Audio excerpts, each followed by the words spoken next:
Donc, merci d'être parmi nous. Donc, les loups, je vous présente donc, Anthony Massure, qui est professeur et responsable de la recherche à la Aide de Genève. Donc, ses travaux globalement portent sur les implications sociales, politiques et esthétiques des technologies numériques dans le design. Il a cofondé la revue Back Office ainsi que la revue Réel Virtuel et il est l'auteur donc des essais Design et humanité numérique aux éditions B42 en 2017. Et donc là, ce soir, il est parmi nous pour nous présenter son dernier essai qui s'appelle Design sous artifice, la création au risque du machine learning, publié par la Aide. Voilà, donc la thématique des intelligences artificielles globalement. Voilà. Merci. Donc, j'ai environ 40-50 minutes. Si j'ai bien compris, j'espère que ça ne résonne pas trop. Je suis dans une grande salle vide à la Aide, mais voilà, j'ai du public en ligne grâce à vous. Donc, à Genève. Juste rapidement, quelques travaux. Je ne sais pas si vous avez cette revue dans votre école. Une revue que j'ai, comme je m'adresse à des étudiants et étudiantes en design d'interaction ou design numérique. Back Office peut vous intéresser si vous ne connaissez pas. J'en parlerai peu ce soir, mais juste au début, qui est une revue de recherche que j'ai cofondée en 2014, mais le premier numéro est paru en 2017. Ici, vous l'avez sous les yeux. C'est une revue multi-support, bilingue, et qui traite des relations entre le design graphique et les pratiques de programmation. Donc ici, c'est le premier numéro qui portait sur les outils. Le deuxième portait sur le design d'information. Le troisième sur les interfaces de lecture. Et le quatrième, ici, sur l'animation. Et on a terminé le cinquième numéro qui est parti en impression, qui va sortir en mai. Donc, il faudra me réinviter pour en parler. Et ça portera, ou mes collègues, et ça portera sur la 3D. Voilà. Et je mène ce projet avec 2 designers graphiques dont je vous conseille vraiment les travaux, Edith Gay et Kevin Dono, E+K, pour le nom de leur studio, qui sont basés en région parisienne. Et dans chaque numéro, ça peut aussi également être très utile pour vous tous et toutes, on a un glossaire technique dans chaque numéro, et l'ensemble est compilé en ligne. Donc, si vous avez des termes que vous ne comprenez pas, des termes très techniques, comme la technologie sait les multiplier, voilà, on a fait ça pour vous, et c'est même bilingue. Et semble-t-il qu'on a même des profs d'anglais qui utilisent cette ressource comme outil pédagogique. Et les 4 premiers numéros, enfin les 3 premiers pour l'instant, mais bientôt le 4e, quand le 5e sera sorti, sont disponibles en accès libre et gratuit sur le site web de la revue. Voilà. Et c'est coédité par B42. Toujours pour mon parcours, et après j'en viendrai aux IA, j'ai publié un essai en 2017 que je mentionne également, qui traite des relations entre le design et les humanités numériques. C'est un petit peu pompeux, mais pour le dire plus directement et plus simplement, sur le rapport entre le design et la production de connaissances, notamment tout ce qui est archives en ligne et bases de données ou tout ce genre d'objets que j'ai analysé dans cet ouvrage. Donc ça faisait suite à ma thèse, mais c'en était également un prolongement en quelque sorte. Donc ça a été publié chez B42 et ça vaut 10 €. Voilà. Alors, bienvenue en Suisse. Alors, ça, c'est le campus où je travaille habituellement. Là, je suis dans un autre bâtiment parce que je me suis rapproché de la gare pour prendre un train tout à l'heure. C'est un campus donc, qui a été débuté en 2017 environ. Il y a 800 étudiants et étudiantes, moitié art visuel et moitié design. On fait de l'architecture d'intérieur, des arts visuels, design mode. Là, je suis d'ailleurs dans le bâtiment de la mode. Design graphique. On a également un master média design pour du design d'interaction, qui peut du coup se rapprocher, je pense, de ce que vous faites déjà. Et dans cette école, on mène des projets de recherche. Alors, ce qu'on appelle projets de recherche, c'est des projets qui sont conduits par des enseignants, enseignantes, donc sur toutes les thématiques de l'école. Et du coup, moi, je m'occupe de ça. Donc, je m'occupe principalement de coordonner tous ces projets. Il y en a environ une vingtaine en cours. Et à chaque fois, c'est des durées de 6 mois à 4 ans environ, et ça implique on va dire 2 à 6 personnes. Voilà, ça dépend des moyens. Voilà, donc j'aide mes collègues à trouver l'argent, à inventer les projets, à les conduire, à les valoriser, enfin, tout un tas de choses. Et donc, c'est un de ces projets dont je vais vous parler aujourd'hui. D'ailleurs, il est à l'écran, c'est parfait. Tout en bas, là, Design et Machine Learning, qui donc a débuté en 2021 et il a pris un peu de retard et il s'est terminé récemment. Et donc, je vais vous raconter un peu, du coup, toute l'histoire de ce projet-là. Alors, en France, c'est à peu près pareil que ce que je vais vous montrer maintenant, mais en Suisse, en fait, comment on mène ce genre de projet? Bah, faut trouver de l'argent. Et pour trouver de l'argent, on fait un peu comme les architectes, on répond à des appels à financement de tout type. Donc, il y a voilà, plusieurs façons de. Je me rends compte, pardon, le titre de ma conférence n'est pas le bon à gauche, mais c'est pas très grave. De l'écran. Donc, on répond à des appels à financement. On l'a pas ou on l'a. Si on l'a, on est content. Et si on est content, on a l'argent, on peut commencer. Donc là, c'était un appel thématique sur la transition numérique et les enjeux sociétaux. Donc, c'était une thématique très ouverte et qui s'adressait à, comme on dit ici dans le jargon, c'était un appel interdomaine. Donc, ce qui veut dire que ce n'était pas réservé aux collègues en arrêt design. C'était ouvert également aux collègues en ingénierie, en travail social, en santé, en musique, etc. Donc voilà, donc ça me parlait évidemment. Moi, je travaille surtout sur les enjeux numériques. Et puis, je me demandais ce que je pouvais faire. Donc, j'avais déjà étudié les assistants vocaux. Ça, c'est quand je travaillais encore en France en 2018. Je m'étais intéressé à ça. J'avais également donné une conférence en Tunisie sur l'intelligence artificielle et les boîtes noires. Je reviendrai sur cette notion de boîte noire. Et puis, j'avais également plusieurs travaux, donc ça c'est plus récent, quand je suis arrivé en Suisse, que j'avais initié avec la faculté de droit de l'Université de Genève autour des modèles économiques et de l'avenir du design. Je me suis dit, bah, voilà, peut-être autour de tout ça, est-ce que je ne pourrais pas proposer quelque chose? Donc, il faut remplir un long formulaire, un dossier, voilà, je crois que ça faisait 20 pages de mémoire. Et donc, les questions que j'ai posées à l'époque dans ce dossier, donc ça c'était, voilà, c'est la date, parfait, juin 2021, c'était ces questions-là de recherche, comment, en fait, on voyait déjà à l'époque, il n'y avait pas les services grand public dont je parlerai après, mais on pouvait déjà pressentir que du coup, les technologies d'IA allaient être un peu le bazar, ou en tout cas prendre de plus en plus d'importance dans le champ du design.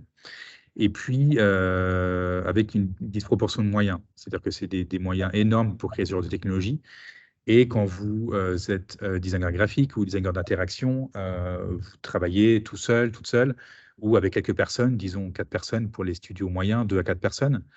Et donc voilà, donc l'idée, c'est de regarder comment ces entreprises de très grande taille comment on pouvait penser autrement, comment l'automatisation de ces technologies pouvait être pensée de façon à plus petite échelle et sur mesure, comment donc l'apprentissage automatique, j'expliquerai ce que c'est après tout ça, évidemment, peut ouvrir à l'invention et à la curiosité, et puis comment le design pourrait désamorcer la culture dominante de l'IA, de l'intelligence artificielle. Pareil, j'expliquerai ça après. Donc, c'est de regarder tout ça. Dans la première version du dossier, je voulais étudier, à vrai dire, les enjeux pédagogiques de ces technologies. Parce qu'en fait, dès lors que des compétences qu'on apprend en cours sont automatisées, elles n'ont plus de valeur sur le plan économique et professionnel. Mais à l'époque, le rectorat donc, qui finançait ces projets-là m'avait dit que c'était pas pertinent de regarder dans la pédagogie. Et spoiler, 3 ans après, donc aujourd'hui, maintenant, ils cherchent plein de projets sur IA et pédagogie. C'est pas très grave, je viens d'en redéposer un.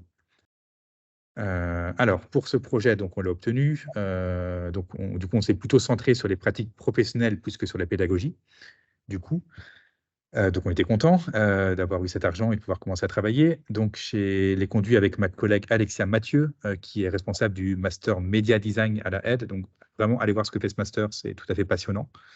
Et son collègue, et mon collègue également, Douglas Edric Stanley, qui a enseigné longtemps à Aix-Marseille, en France, également à la aide. Maintenant, il est uniquement à la aide. Et lui qui est spécialiste au niveau technique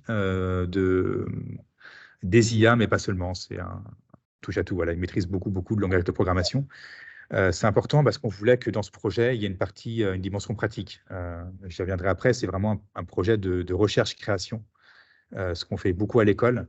C'est-à-dire qu'en fait, c'est une méthodologie de recherche qui passe par les moyens de l'art et du design. Pour le dire de façon plus simple et plus vulgaire, en fait, on ne fait pas que lire des livres et des articles pour en produire d'autres, même si je vous présente un livre aujourd'hui, mais vous verrez qu'il n'y a pas que ça dans le projet. On va également produire et chercher en faisant des projets en art et en design. Pour vous expliquer rapidement ce qu'est la recherche-création. Et c'est vraiment ça qu'on défend à l'aide. La plupart des projets de l'école sont basés sur ce type d'approche. Alors, donc, ce que je vais vous présenter principalement aujourd'hui, donc c'est ça. Voilà, je vous montre le petit livre à l'écran et je suis content de vous annoncer qu'il vient d'être traduit en anglais. Voilà, vous en peut-être fichez un peu ce que vous lisez en français, mais ça, pour moi, c'est important. Ça permettra d'assurer une diffusion plus large à l'essai. Donc, il a été publié en mars 2023. Margot l'a rappelé, il a été publié par la Aide dans une collection qui s'appelle Manifeste, d'où le nom tout en haut, qui est une collection que j'ai inventée dès que je suis arrivé à l'école il y a 3 ans, qui a pour point fort, ou comme caractéristique plutôt, mais je pense aussi des points forts, d'être pas cher, contrairement à beaucoup d'ouvrages publiés en Suisse. Donc, c'est vendu 10 € en France, et d'être bilingue et d'être disponible dans une large variété de formats avec ce qu'on appelle en open access, donc en libre accès immédiat. Donc, si vous allez à l'adresse qui est indiquée à l'écran, vous pourrez télécharger le livre en PDF, en EPUB et même en audiobook. Donc voilà, si vous n'aimez pas lire, vous pouvez également l'écouter dans votre voiture, chez vous, dans le bus ou que sais-je, intégralement. Ça dure environ 2 heures. Et il est également lisible en HTML. Ça, c'est extrêmement important, tout ça. Donc, ça permet d'assurer une diffusion de la connaissance la plus large possible et de toucher vraiment le public qu'on souhaite, et notamment dans les écoles. Parce qu'on peut se douter que parfois, même 10 €, ça peut être compliqué. Et puis, il faut trouver le livre en librairie, etc. Donc là, il est disponible immédiatement en ligne et sous licence libre. En tout cas, voilà, un fort engagement là-dedans. Je vous montre voilà, 1 ou 2 photos du livre. Une seule, c'est tout, mais peut-être je peux le montrer à l'écran. C'est une maquette assez classique, hein, avec des images en noir et blanc et du texte. C'est une impression numérique, ce qui permet du coup d'avoir un coût de vente assez bas. Alors, on va arriver petit à petit dans les contenus de l'ouvrage, ou en tout cas de la thématique, avant de rentrer dans l'ouvrage. D'où vient l'IA, d'où vient l'intelligence artificielle? Parce qu'on en parle beaucoup aujourd'hui. À vrai dire, c'est vieux. Ça date il y a plusieurs racines possibles, mais dans la partie contemporaine, on pourra monter plus loin encore. Ça date de la Seconde Guerre mondiale, et notamment, à vrai dire, ça s'invente à peu près en même temps que la Seconde Guerre mondiale, avec les travaux fondateurs de cette personne, Alan Turing. Vous pouvez, je pense, noter son nom parce que c'est tout simplement lui qui a inventé l'ordinateur, et sans cette personne, vous ne seriez pas inscrit dans la formation où vous êtes aujourd'hui. Et du coup, lui-même donc invente l'ordinateur tel qu'on le connaît aujourd'hui, et il développe également plusieurs réflexions visant à concevoir des machines qui ont comme capacité de simuler l'intelligence humaine. Alors évidemment, dans les années 1950, c'est beaucoup trop tôt pour que ça puisse se réaliser, mais assez vite, du coup, d'autres personnes vont embrayer, vont s'inscrire dans cette visée et développer d'autres recherches, cette fois tournées vers, OK, maintenant qu'on a envie de faire ça, il faut qu'on puisse arriver à le faire. Alors, ça se complique un petit peu. On parle d'intelligence artificielle au singulier habituellement dans l'usage courant de la parole, mais en fait, c'est beaucoup de choses différentes. Quand on parle d'intelligence artificielle, ça représente plusieurs courants, des controverses, des échecs, des réussites. Donc, en fait, c'est pour vous dire que déjà, c'est un terme qui n'est pas satisfaisant au singulier. Sur le plan conceptuel non plus, mais en tout cas, historiquement, il est pas juste. Pour simplifier, vous avez 2 grandes familles, on les voit sur ce diagramme, une en orange, une en bleu. Et vous voyez que d'ailleurs, le orange revient à droite. Donc ça, c'est intéressant, c'est qu'on a une première approche à partir de 1940, l'approche connexionniste ou neuronale, c'est pareil. On a ensuite l'approche symbolique qui grossit puis qui s'effondre, et après, on a un retour à l'approche neuronale. Du coup, c'est un peu bizarre. Alors, qu'est-ce que ça veut dire? Oui, je n'ai pas le détail, mais je vais vous l'expliquer à l'oral, c'est pas très grave. Pour vous donner un exemple plus concret, j'ai pas l'année en tête, mais ça devait être dans les années 1980. Le champion d'échecs mondial à l'époque, russe, Garry Kasparov, est battu par un ordinateur conçu par IBM. Donc, il y a une mise en scène, on filme ça, puis du coup, on montre que la machine arrive à battre le meilleur joueur d'échecs au monde. OK.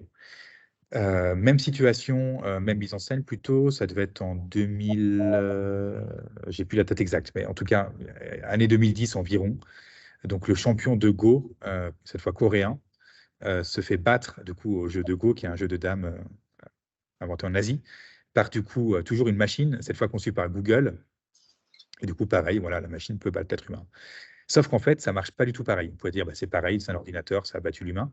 En fait, le jeu de Go, dans le cas des échecs, en fait, la machine calculait tous les coups possibles pour arriver à battre le champion de l'époque. Mais dans le cas du jeu de Go, ce n'est pas possible parce qu'en fait, il y a trop de pions et en fait, il faut trop de calculs pour calculer tous les coups. Donc, il a fallu concevoir un nouveau type de programme qui un peu jouait comme un être humain. C'est-à-dire que quand vous jouez à un jeu, bah, vous ne calculez pas tous les coups. Enfin, en tout cas, ça dépend des jeux. Mais par exemple, les échecs, pour un être humain, ce n'est pas possible. Il y a trop de possibilités. Une machine peut, mais pas un être humain. Donc, la machine devait élaborer une stratégie pour battre l'être humain. Et donc, ça, c'est un nouveau type de programme qui sont basés sur de l'apprentissage machine. Et c'est l'approche neuronale. Je vais réexpliquer tout ça encore en détail après. Et c'est pour vous dire qu'en fait, l'approche symbolique ne permettait pas de battre le champion de Go aux échecs. Et en fait, la différence majeure, c'est que dans l'approche symbolique, vous écrivez les règles. Donc, l'être humain écrit des règles, la machine les exécute. Dans l'approche connexionniste ou neuronale, c'est la machine elle-même qui va écrire le programme. On va voir des exemples. Donc aujourd'hui, on est du coup dans une époque, on est dans le cercle tout en bas du schéma que je vous montre ici. On est dans le deep learning, donc l'apprentissage profond. C'est vraiment, dès qu'on parle d'IA aujourd'hui, c'est uniquement ou quasiment uniquement cette technologie qui est utilisée. Mais en fait, ce qu'il faut garder en tête, c'est que c'est qu'une partie historique de l'intelligence artificielle et que du coup, il y a beaucoup de choses qui marchent très bien dans le deep learning, beaucoup de choses qui marchent pas bien. On verra beaucoup de problèmes se posent et que ces problèmes, en fait, ce serait faux de dire que c'est des problèmes liés à l'IA, c'est des problèmes liés à un certain type d'IA qui est celle du deep learning. Voilà, j'espère que c'est clair pour l'instant. Alors, qu'est-ce que c'est que ce deep learning? Comment ça marche? On va donner à la machine deux paquets de données. Ce qu'on appelle des données, c'est des fichiers, si vous voulez. Donc, comme on fait un zip, dedans, ça contient des milliers et des millions de fichiers.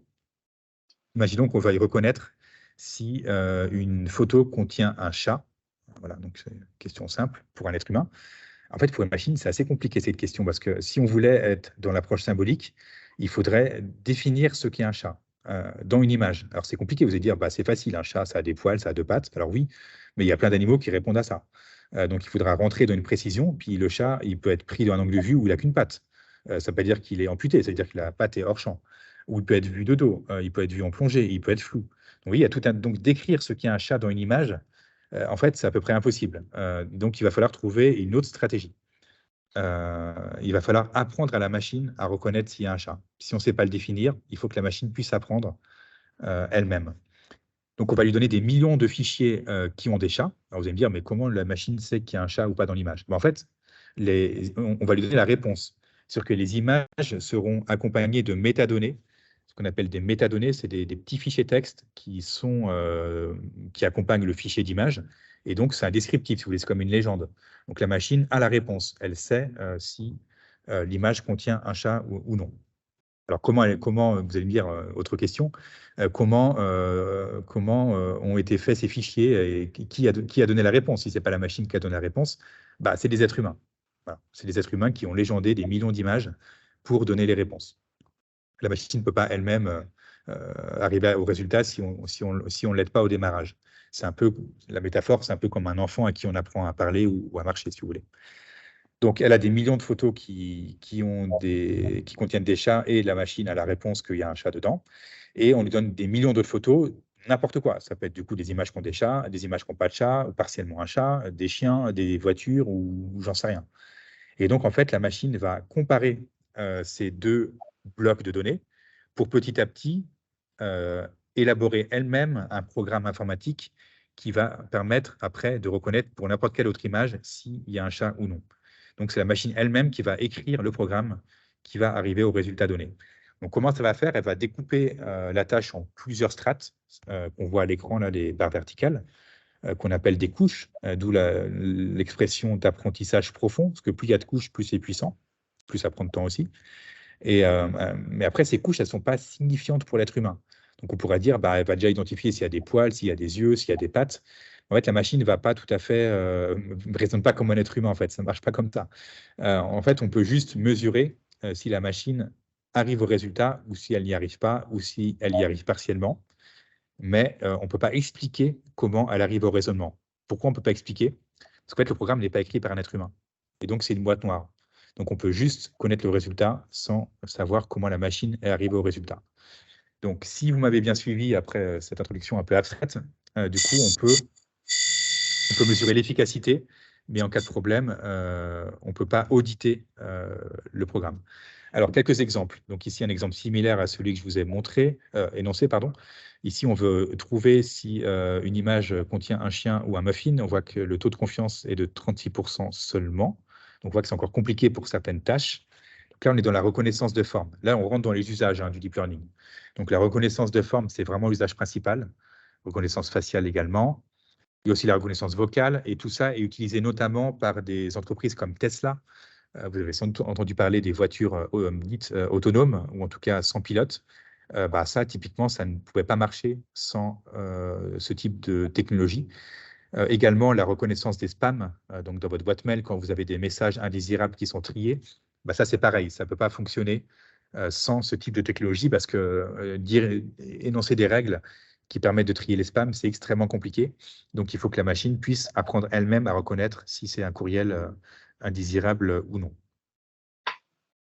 Alors, pourquoi j'en viens à faire cette conférence devant vous aujourd'hui? Parce que tout ça, en fait, le deep learning date environ des années 2010, donc c'est quelque chose qui est assez récent, mais malgré tout déjà un peu vieux. Dans l'histoire de l'informatique, 13 ans, c'est déjà vieux. Tout simplement parce que tout a changé à peu près en un an.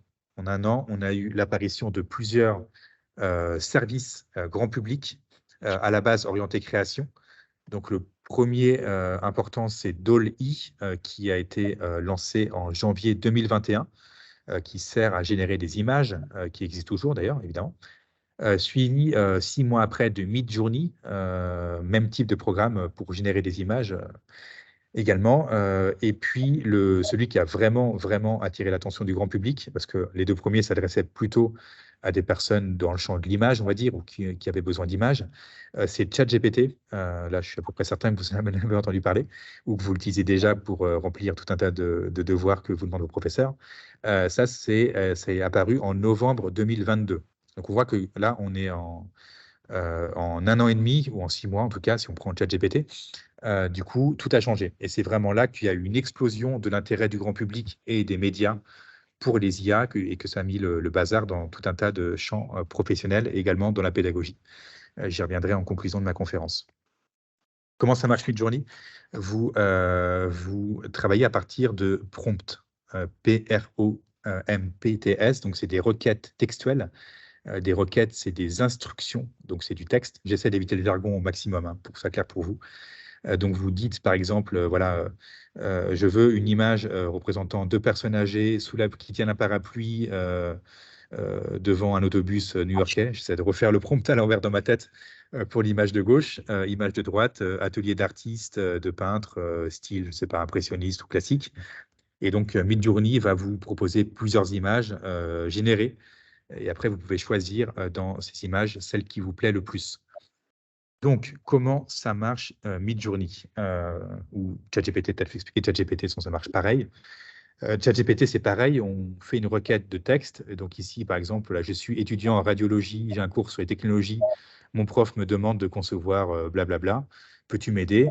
Et après, ChatGPT vous sort, bien sûr, je suis ravi de t'aider, puis il sort la réponse, une des réponses possibles à la question de départ. Donc, comment ça marche tout ça? En gros, Midjourney ou ChatGPT, ça fonctionne à partir d'une très grande base de données, aspirée à partir du web principalement, voire exclusivement. Et en fait, ces données sont triées et remixées pour arriver au résultat souhaité. Donc, en gros, pour arriver à faire des images, Midjourney a dû manger des millions et des millions et des millions d'images et va vous sortir des moyennes à partir des données qu'il a lui-même agrégées. Et ChatGPT, c'est pareil pour du texte. Donc, c'est de la statistique. Quand ChatGPT vous sort un texte, il va calculer que tel mot a tant de pourcentage d'être après tel mot par rapport à tout ce qu'il a analysé. Et il vous sort un texte qui est, statistiquement probable, même s'il peut être faux scientifiquement. Donc, un exemple, je peux vous donner. Très récemment, j'ai utilisé ChatGPT pour répondre à un besoin de recherche. Je devais candidater à un colloque. Et je lui ai demandé de me faire une bibliographie et il m'a donné 10 livres et 3 livres dans les 10 n'existaient pas. Alors, du coup, il faut faire très attention à ce que sur ChatGPT, il y a beaucoup de problèmes. Je dois aussi, par honnêteté, mentionner qu'il m'a donné 2 livres auxquels je n'aurais pas pensé, qui étaient tout à fait pertinents. Donc voilà, donc il y a du pour et du contre, mais ne prenez surtout pas ChatGPT comme instance de vérité ultime. notamment si c'est pour des mémoires ou autres, il faut absolument vérifier les résultats. Bon, je vous dis ça, mais c'est pareil si vous prenez l'article de presse, hein. C'est la même méthode, mais disons ChatGPT sans doute avec un peu plus de prudence. Et derrière tout ça, il y a une entreprise qui s'appelle OpenAI pour Artificial Intelligence, qui est l'entreprise aujourd'hui leader sur le marché, qui édite GPT-3. GPT-3, c'est en fait le jeu de données qui sert à ChatGPT notamment. Maintenant, bon, c'est GPT-4 qui a été rendu public tout récemment. Donc, en gros, plus il y a de données, mieux ça marche. Et DALL-E, c'est également eux. Et on pourrait renommer ce que proposait un collègue en France, OpenAI en opaque AI, parce qu'en fait, ce n'est pas du tout ouvert. Vous n'avez pas accès aux algorithmes, vous n'avez pas accès aux jeux de données qui ont servi à l'entraînement des algorithmes. Donc voilà, c'est vraiment une entreprise privée à but commercial et qui n'est pas du tout open source, etc. Ça, c'est à garder en tête. Donc attention à cette appellation open dans le titre. Après cette introduction, alors j'arrive au contenu du livre. Donc voilà, il est divisé en 3 parties. Il y a une première partie contexte qui reprend, à vrai dire, à peu près ce que je viens de vous dire, où du coup je rentre dans l'histoire de ces technologies depuis la Seconde Guerre mondiale jusqu'à aujourd'hui, avec notamment une accroche, pardon, une emphase sur les rapports entre psychologie et design. Donc j'ai regardé sur quelle conception du cerveau de l'être humain sont fondées ces technologies et qu'est-ce que ça veut dire, mais j'y reviens juste après. La deuxième partie, c'est sur les limites et les risques de ces technologies. Et la troisième partie, c'est comment on peut s'en servir positivement en tant que designer. Donc, je ne voulais pas faire un livre qui dénonce seulement, il y a des dénonciations évidemment, mais je voulais également, et ça c'est à peu près dans tous mes travaux, proposer des choses et pas uniquement rester dans la critique négative. Alors, la psychologie, c'est important. Pourquoi? Parce que du coup, on parle d'intelligence et d'intelligence humaine. Du coup, je me suis demandé, mais qu'est-ce que ça veut dire? Déjà, quelle définition on donne à l'intelligence et à l'être humain? Et en fait, on se rend compte assez vite que ces programmes, en fait, sont réputés ou comment dire, qualifiés d'intelligents s'ils arrivent à imiter l'humain dans certaines tâches de façon plus efficace et plus rapide. En gros, si c'est rentable, voilà. Mais en fait, l'être humain, ce n'est pas un être qui est tout le temps dans l'efficacité et dans la rentabilité ou dans le travail. Déjà, on dort environ, je sais pas, un tiers de notre temps, ça dépend du nombre d'heures que vous passez au lit. On a des peurs, des angoisses, des névroses, tout un tas de dysfonctionnements psychiques. Et donc, en fait, c'est pas du tout juste de dire qu'un programme va être intelligent s'il gomme tout ce qui fait la spécificité de l'être humain. On voit déjà qu'il y a une arnaque, en fait, en quelque sorte. On appelle intelligence artificielle quelque chose qui est absolument le contraire de l'être humain. Et ça, c'est intéressant, c'est que quand on se repenche dans l'histoire de la cybernétique, donc l'étude des systèmes informatiques, on va dire, qui tendent vers l'autonomie ou l'intelligence, au tout début, donc là c'était années 1960, 70, pourquoi pas, en fait il y avait des recherches pionnières qui visaient à simuler le dysfonctionnement. Voilà, donc on a créé des programmes informatiques qui dysfonctionnent. En fait, ces recherches ont malheureusement été arrêtées parce que du coup, quand vous voulez après faire de l'argent, c'est pas très excitant pour les investisseurs de leur demander de vous donner de l'argent pour faire des choses qui dysfonctionnent. Donc malheureusement, ça a été arrêté. Et en fait, je pense qu'on devrait revenir à ces recherches-là parce que notamment quand on touche à la création en art ou en design, le dysfonctionnement psychique joue un très grand rôle dans la création. Et donc de faire croire qu'on va créer des programmes créatifs en étant dans le fonctionnement pur, pour moi déjà, il y a une impasse absolument fondamentale. Donc voilà, donc ça c'est quelque chose que je discute dans la première partie de l'ouvrage. Dans la deuxième partie de l'ouvrage, je regarde les limites et les biais de ces technologies, ce que j'ai appelé implications politiques. Donc c'est divisé en 5 sous-parties, 5 petits chapitres. Je vais les prendre un par un. Le premier, c'est sur le renforcement du pouvoir. Ces technologies formidables, malheureusement, vont être utilisées comme amplification de problèmes déjà présents dans la société pour aller discriminer des groupes sociaux, donc notamment, mais pas seulement, sur les orientations sexuelles. Ici, donc, vous avez un scanner de personnes à l'aéroport de Détroit qui va classer les gens dans le genre masculin ou dans le genre féminin. Donc, évidemment, pour les personnes qui ne se reconnaissent pas dans l'une de ces catégories, c'est très violent, en fait.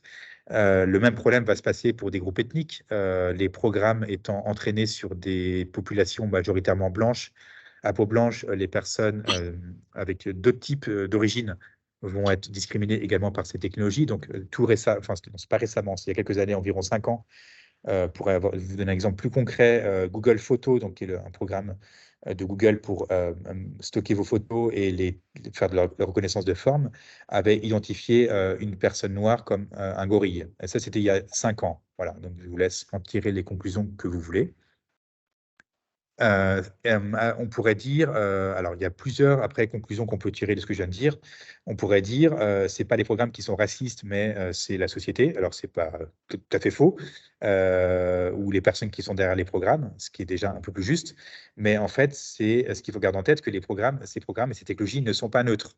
Il y a des valeurs qui sont encodées dans ces programmes, que ce soit fait de façon consciente ou inconsciente. Mais c'est totalement faux de dire qu'on est dans une objectivité scientifique ou technologique. Donc ça, c'est très important à garder en tête. D'autre part, ce serait, à mon avis, faux de dire que les programmes ne font que refléter la société un peu comme un miroir. Parce que dès lors que vous avez des programmes qui sont utilisés par des millions, voire milliards de personnes, bah, même s'il y a une discrimination qui existe avant et qui est reproduite dans ces programmes, le fait de changer de seuil, de la mettre à une échelle beaucoup plus grande, va changer sa nature. C'est comme dans la physique, en fait. Les règles de physique qui s'appliquent aux atomes ne sont pas les mêmes règles qui s'appliquent aux planètes ou aux galaxies. Donc, ouais, en fait, l'échelle change la nature de la chose, si vous voulez. Au niveau de la régulation, on est toujours dans la partie renforcer le pouvoir. On pourrait dire, bah, voilà, on va faire des lois, on va arranger ça. C'est compliqué. C'est compliqué parce que vous êtes dans le champ des technologies, en plus en ligne, et donc les États-nations, les frontières historiques, oui, on peut faire des choses, mais jusqu'à un certain point, parce que dès lors que ça se retrouve à peu près à l'échelle du globe, c'est très compliqué de faire appliquer des lois à l'échelle internationale, ou en tout cas d'avoir une loi commune. Voilà, si vous voulez. Donc du coup, et en plus, comme ces IA sont majoritairement créées par des sociétés situées aux États-Unis, ce sont du coup les règles, le cadre juridique, grosso modo, hein, en tout cas au moins les valeurs sociales et capitalistes du coup de ce pays qui s'appliquent au programme qu'on utilise, nous, ici en Europe. Ça, j'ai déjà dit. Assister ou asservir, qui assiste qui est au service de qui. Il y a un gros problème au niveau de la vie privée. Dès que vous interagissez avec Midjourney ou ChatGPT, vous entraînez et vous améliorez le programme. Donc, vous créez de la valeur sans être rémunéré pour cela. Ça, on peut déjà le regretter, mais plus encore, vos données personnelles peuvent du coup être stockées, revendues, etc., etc. Donc, par exemple, les enceintes Amazon Echo à droite là sont utilisées par la police américaine pour résoudre des enquêtes et également maintenant, malheureusement, pour traquer des personnes qui veulent se faire avorter, parce que ça ne vous vous pas échappé que le droit à l'avortement est remis en cause dans de plus en plus de pays, malheureusement, et donc ce genre d'appareil peut être utilisé pour fliquer également ce genre de cas. Donc, voilà, donc problème de privacy. Problème d'exploitation, on appelle intelligence artificielle des programmes qui ne peuvent pas fonctionner sans intervention humaine.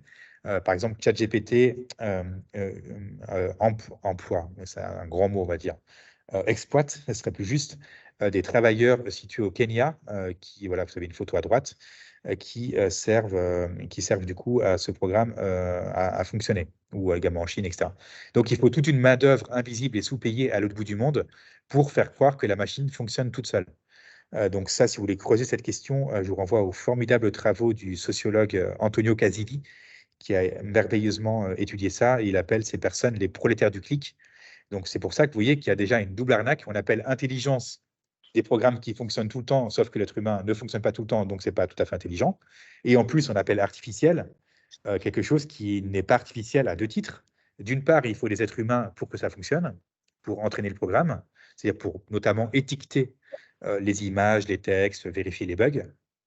Et en plus, ça se base sur des données existantes, lesquelles ont bien été créées par des êtres humains. Donc Midjourney, ça se base sur des millions d'images, comme je vous l'ai dit, mais ces images, elles sortent pas de nulle part. Il a bien fallu que des êtres humains les créent. Donc c'est ni artificiel, ni intelligent. Vous voyez qu'on a déjà un problème assez vaste à discuter. Ce qui me fait une transition parfaite vers cette slide. Également un problème au niveau de la propriété intellectuelle.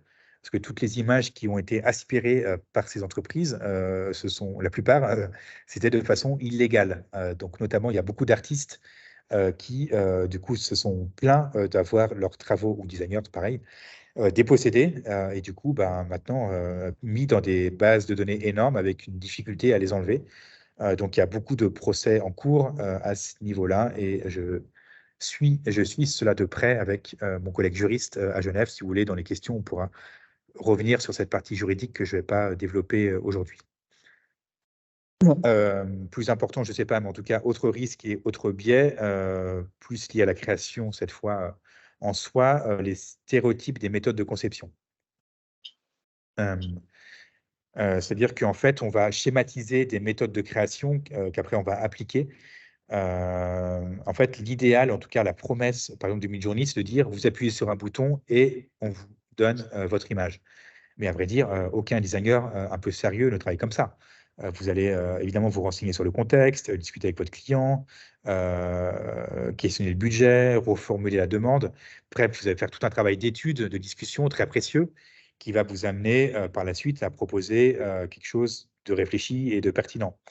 Avec les programmes comme Midjourney, vous allez totalement bypasser le contexte et arriver directement au résultat. Donc c'est super, vous gagnez du temps, sauf qu'en fait, vous êtes dans une méthode tout à fait stéréotypée et qui, du coup, assez vite, ne va rien produire d'intéressant autre que des choses qui ressemblent à ce qu'on se connaît déjà.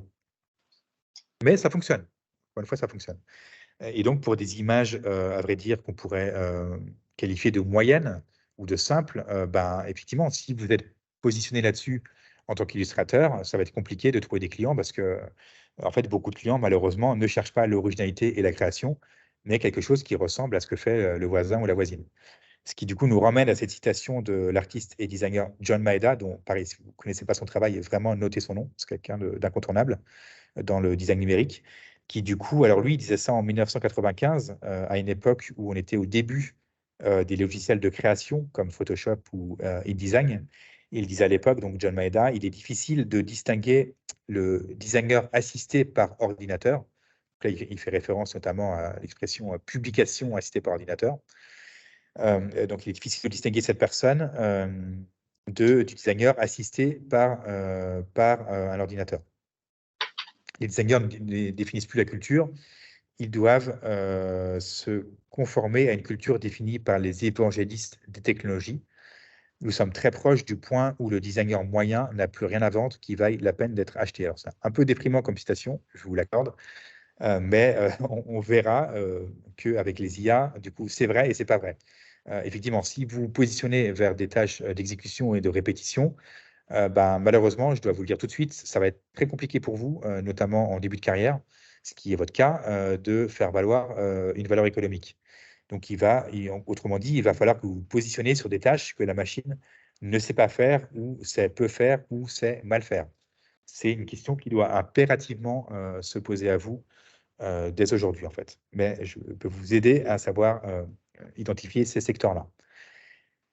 Imiter et uniformiser, ben, à vrai dire, je l'ai déjà évoqué. Ces machines, ces technologies sont très puissantes pour reproduire, mais elles sont beaucoup moins puissantes pour inventer. Voilà.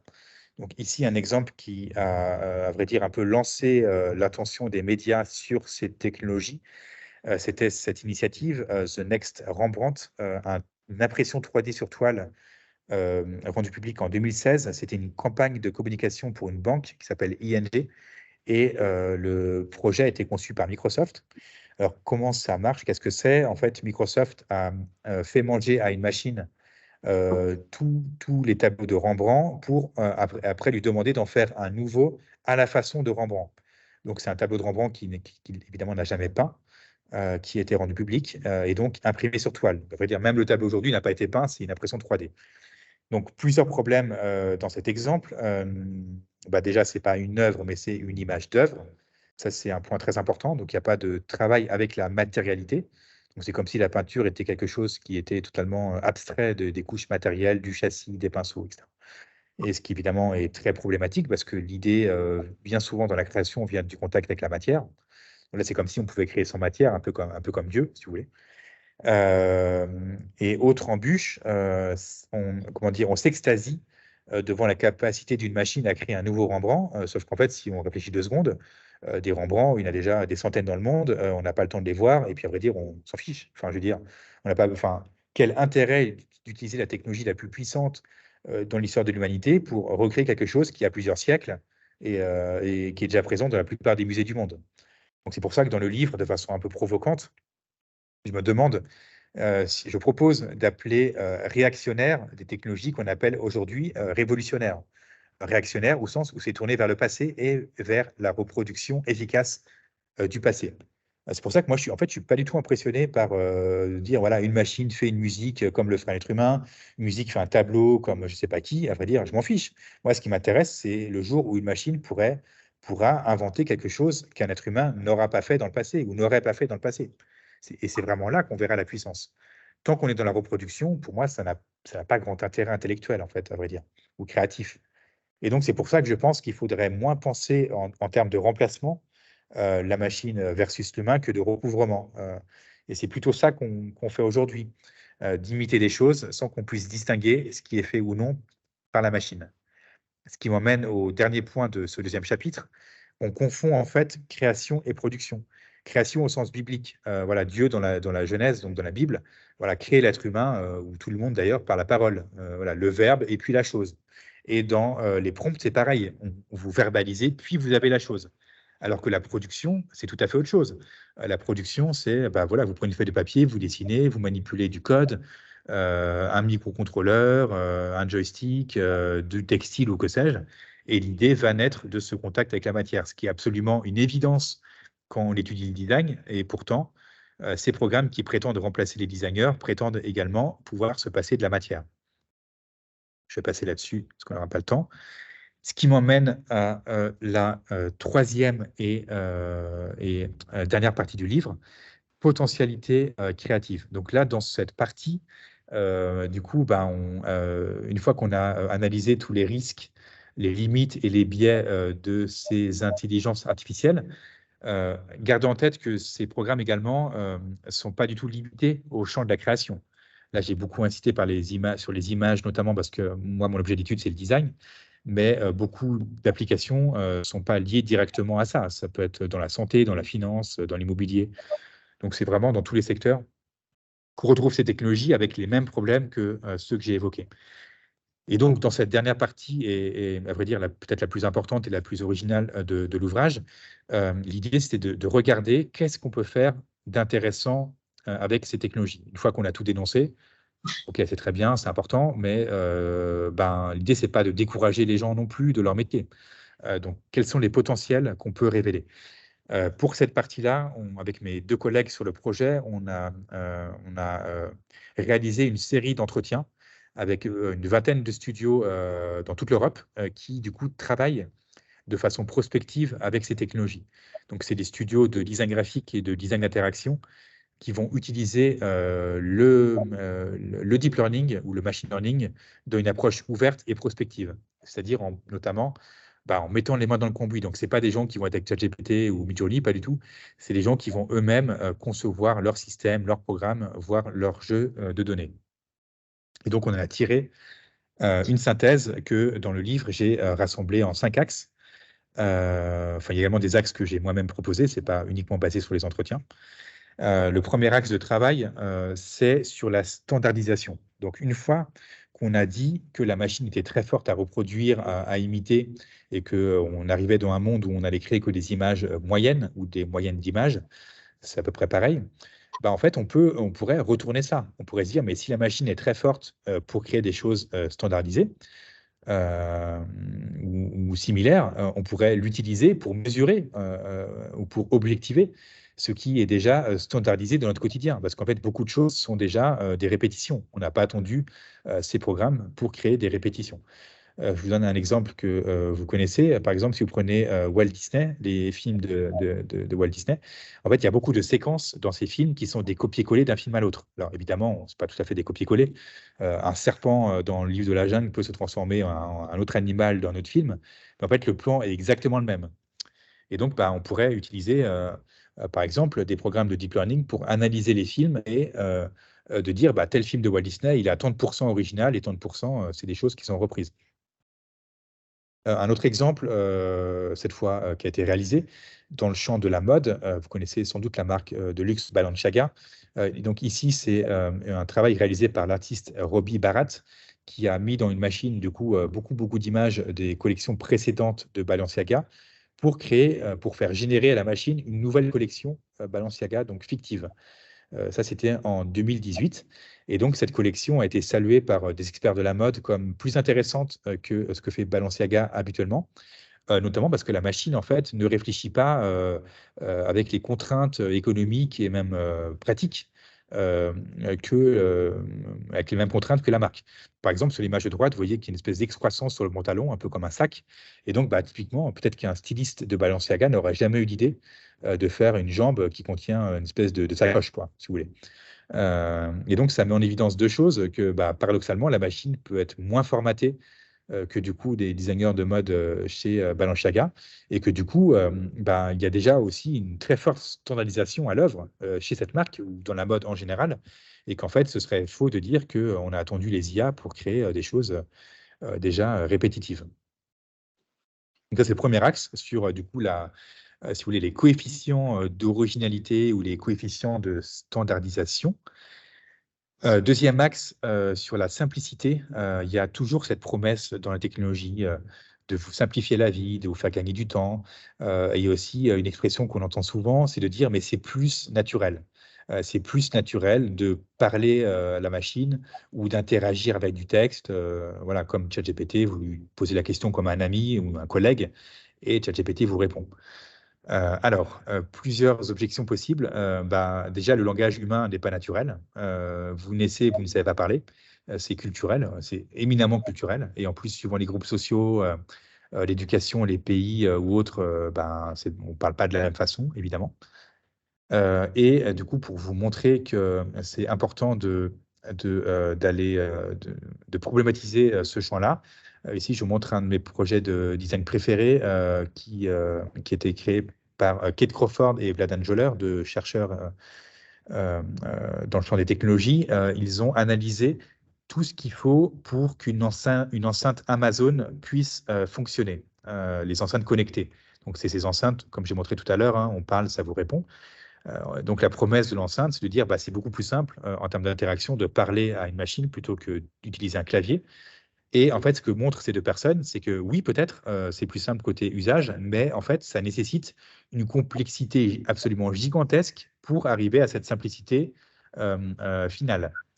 Il faut déjà extraire des minerais. Il faut aller dans des pays qui sont souvent en guerre, extraire des minerais rares comme le lithium pour les batteries, et après stocker ça, le transporter, la pollution, etc. Il faut également des gens sous-payés à l'autre bout du monde. J'ai déjà montré ça avec ChatGPT. Il faut des usines. Bref, il faut des programmes, des ordinateurs. Il faut énormément de choses. Donc, plus on vous dit que c'est simple, en général, plus c'est complexe en amont. Et c'est notamment très problématique d'un point de vue écologique, mais également éthique. Donc ça peut être un axe de travail, c'est-à-dire de contrecarrer cette injonction à la simplicité et de documenter visuellement. Donc ça, c'est un travail de didactique visuelle, si vous voulez, qui reste à faire pour d'autres champs. Comment ça marche et quels sont les nœuds, les champs de valeur, enfin voilà, de cartographier les déplacements de valeur et les enjeux politiques pour après essayer de voir à quel endroit ça pourrait se résorber ou pas, et en tout cas voilà, pour responsabiliser l'ensemble de la communauté, d'objectiver les problèmes si vous voulez. Et on a besoin de design graphique pour ça, évidemment. Le troisième axe consiste à dire que en fait, voilà,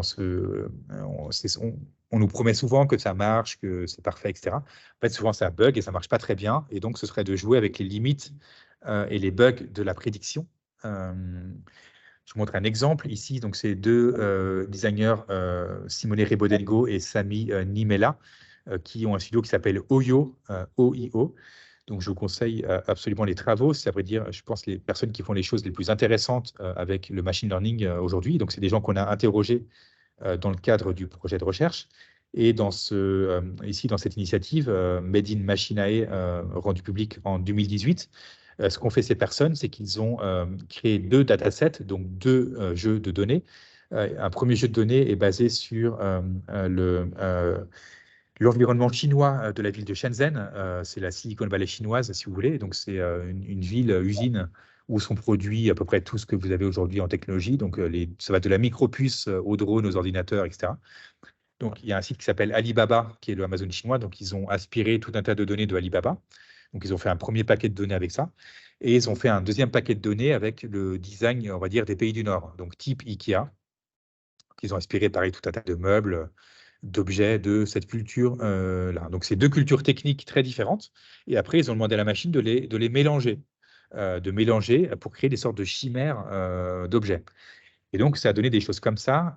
Donc, ici, c'est un chandelier qui sert à recharger des téléphones. Et ça a également donné, je crois, par exemple, un contrôleur de jeux vidéo pour la Wii en céramique. Et donc là, ce que je trouve intéressant, c'est que du coup, ben, ça mélange plusieurs cultures techniques et ça donne des objets qu'un être humain seul n'aurait pas pensé à faire. Mais ça a été rendu possible que parce que du coup, ces personnes ont elles-mêmes créé les jeux de données. Et donc, ça nous fait également revisiter, pourquoi pas, l'histoire du design. On pourrait demander de créer un objet qui soit à 20% Le Corbusier, 30% Shenzhen et 40% Mozart. Donc, on peut maintenant demander à la machine ce genre de choses et ça peut du coup renouveler la façon d'appréhender les stéréotypes et les catégories habituellement enseignées en école de design.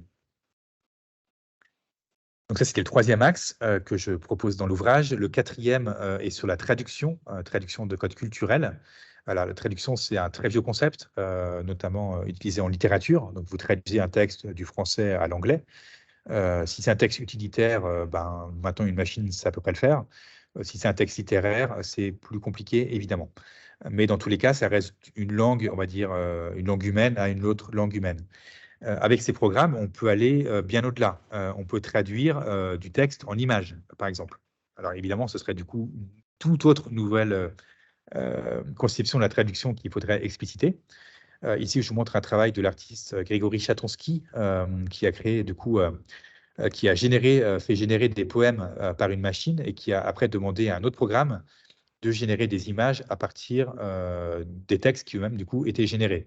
Donc, on a une traduction, voilà, plusieurs niveaux de traduction dans cet ouvrage. Donc, ça, c'était en 2018, ce qui, du coup, fait écho à un auteur dont je vous recommande la lecture, qui s'appelle Wilhelm Flusser, F-L-U-2-S-E-R, qui est un théoricien des médias, décédé en 1993 de mémoire.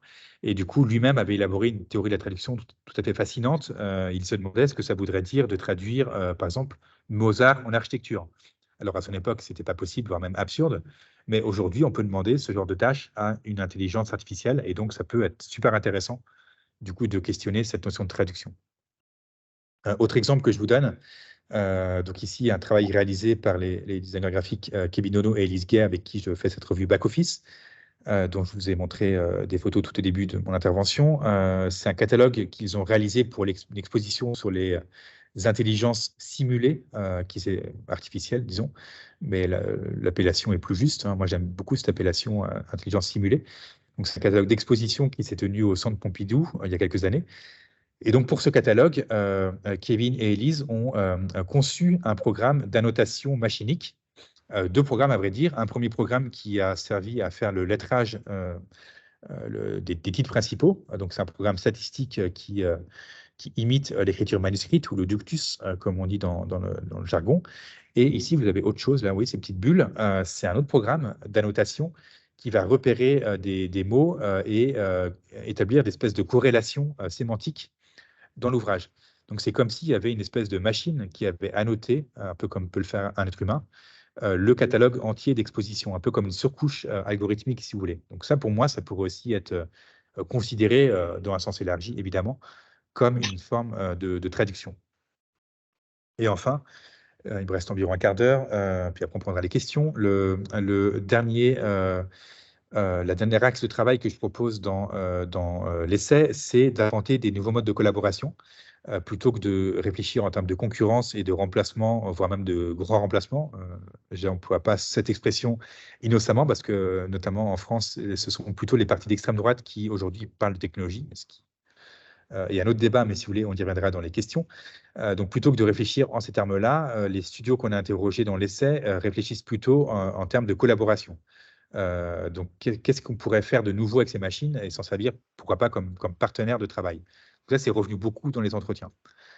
Donc ici, toujours, Simulere Bodengo a tout un travail fascinant sur les intelligences domestiques, où du coup, il propose d'entraîner des machines sur, pourquoi pas, des données de personnes âgées, ou de créer des intelligences qui soient non humaines. Donc, voilà, il a travaillé, par exemple, sur des programmes qui viseraient à imiter des oiseaux, des arbres ou tout à fait autre chose.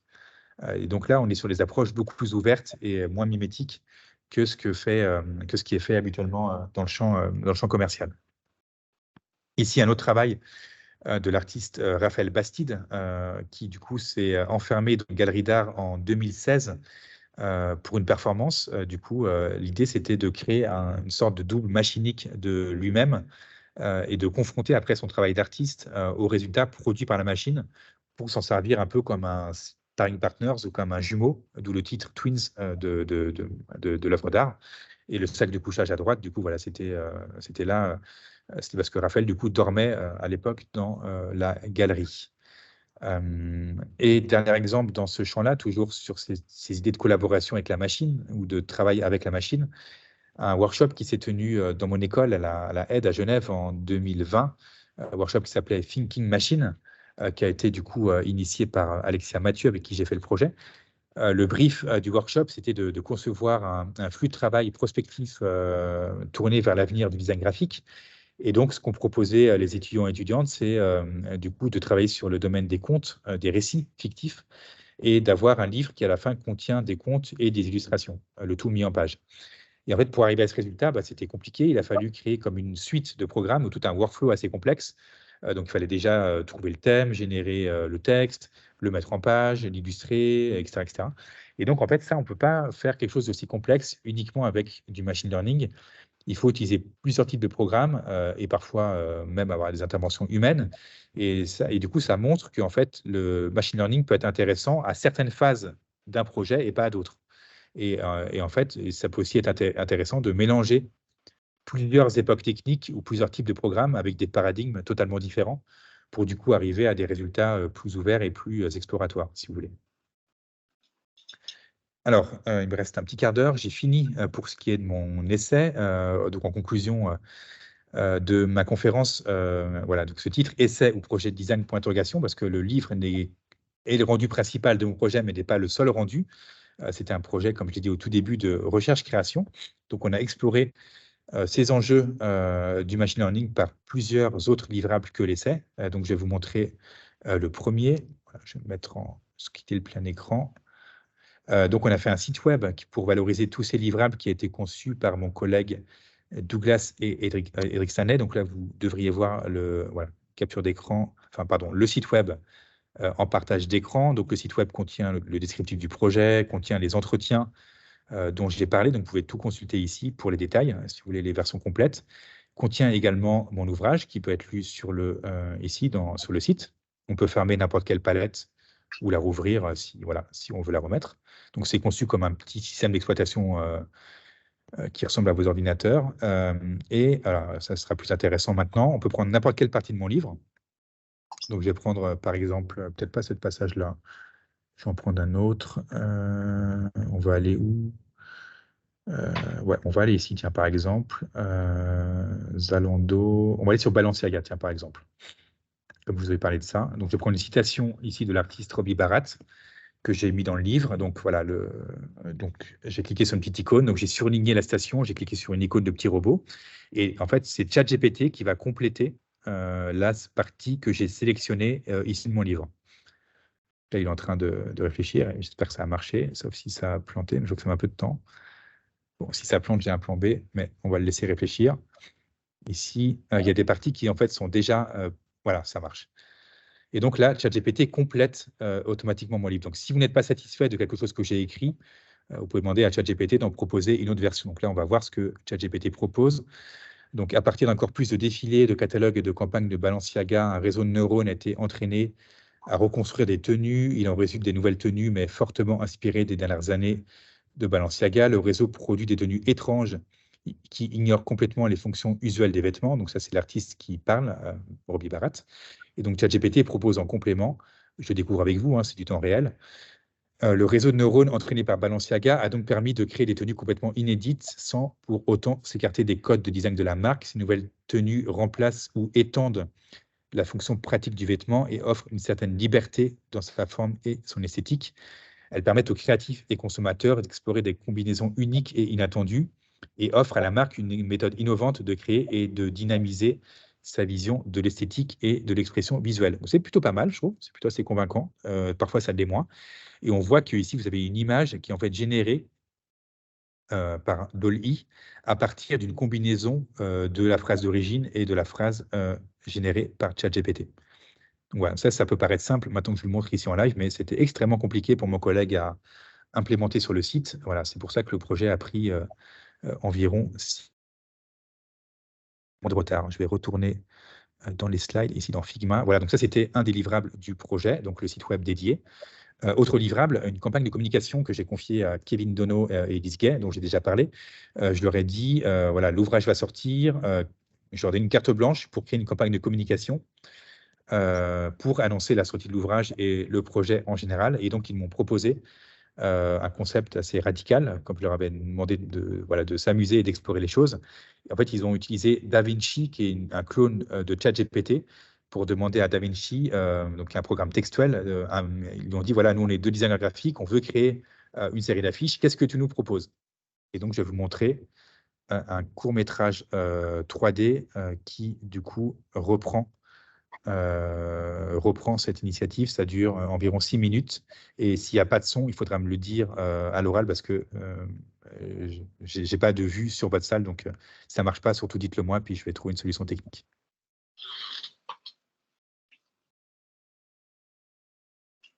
Alors, il n'y a pas de son au début, c'est normal, il faut attendre. Voilà. Là, il devrait y avoir du son. Non, on n'a pas de son. Il n'y a pas de son. Alors, je vais trouver une autre solution. Je vais peut-être enlever mon casque et mettre avec le micro.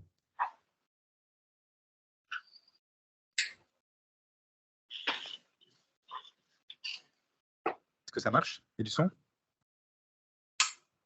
Pour Toujours l'instant. pas? Non. Il n'y a pas de son? Non. Alors, je ne sais pas pourquoi. Je vais revenir dans Teams. Hop.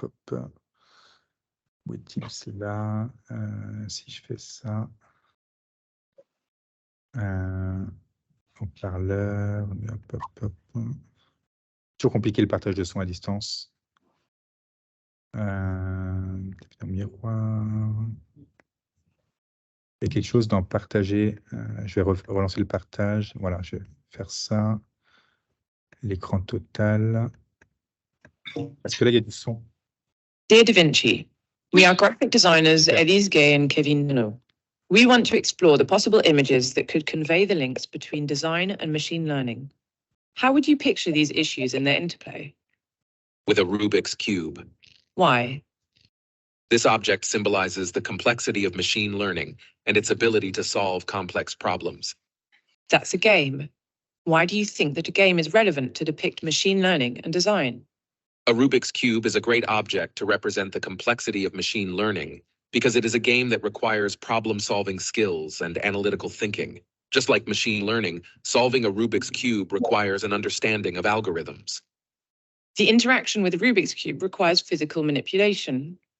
Why do you think that this is important? It illustrates the need for humans to interact with machines in order to create something new. Don't you think that machines are able to create autonomously without humans? While machines are able to create autonomously without humans, it is important for humans to be involved in the process in order to ensure that the machine learning algorithms are used correctly and efficiently. Humans must also provide guidance and direction when creating something. This idea seems far from the symbolics of Rubik's Cube. Can you suggest a more accurate representation? An AI-powered robot. Why? Representing the use of machine learning in automation, this object could show how machines are able to learn from their environment and make decisions on their own. What would the physical aspect of this robot be?